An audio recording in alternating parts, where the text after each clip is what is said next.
I mean, these two gentlemen that did not deliver the 70. Did they, Wetangula is a lawyer of long standing. Okay. He didn't see that they were being duped. Okay. Because they could have clearly known that, you know, if you are asking for everything you're asking and the guy is telling you yes, you clearly know that he's cheating you. Okay. Why didn't he resist and tell them that, gentlemen, some of these things will not be able to do?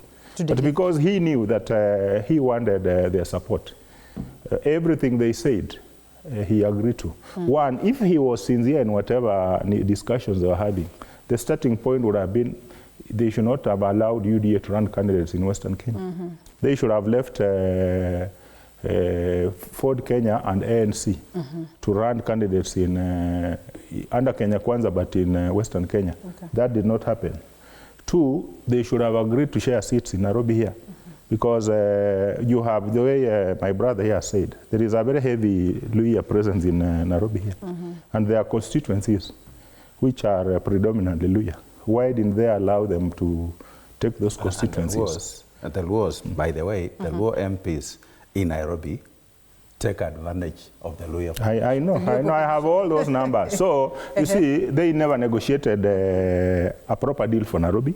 They never negotiated a good deal for themselves, even in the village. And that's what you saw Rikiji was saying. Right. The guys only negotiated for their 2 seats. Okay. So, starting even from the 30% at cabinet, it's not there. I saw Lusaka is trying to justify that they should not have been given because they did not deliver 70%. Right. But how many, when they formed cabinet, the only slot that was given to the Luhya nation was Minister of Health. And then Chigai is not even CS. She is an advisor at cabinet level. Right. So 2 out of 22 is 10%. So that is where the rain started beating these two guys. When you come to the infrastructure, they talked about 1,000 kilometers of tarmac in Western Kenya. 3 years down the line, they have not done a single kilometer. Okay, this is laughing. Now, yeah, it's 3 years, and you know, that's what Osoti was asking. The president talks about these things, but they are not in the budget. So if we are doing the third budget, and none of those programs is in the budget, how are you going to actualize? How are they going to build 1,000 kilometers in 2 years when they have not been able to do a single kilometer? Would they be lucky under the broad-based government? Because then we have talked about the right of Odinga appearing as though he is a leader of the Luhya. As Andati speaks, I'm wondering whether the housing project, for example, was factored. The money was factored in the budget. Okay.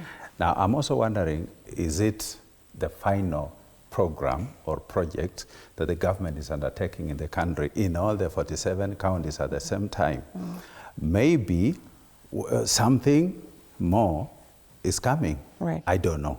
That's what something more like now, what? Courtesy of you have talked about roads. Yes. Yeah, I mean, no, I'm just, the agreement was very specific that they will be given 1,000 kilometers. You are in politics. Yeah.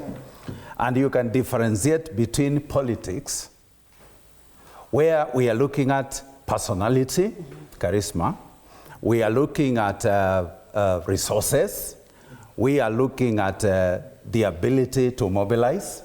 And some of these people appear like they are not so here and there all the time, but very dangerous. In fact, some of the best leaders actually are the quiet fellows, the Musalia type. Don't be surprised, because since independence, look at even the presidents we have. The first president of Kenya was an opportunist.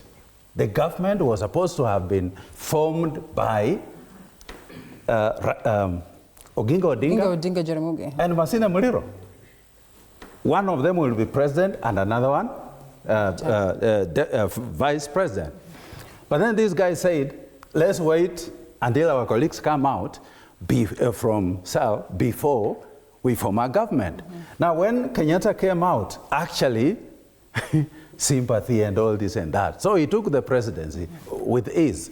The second president was such a quiet person that even people thought that this guy was going to be removed, because I've been in this country, I think, long enough. You come after me in school and the college. Now, so the guy was so quiet. They thought 1 year was just enough to remove Moi.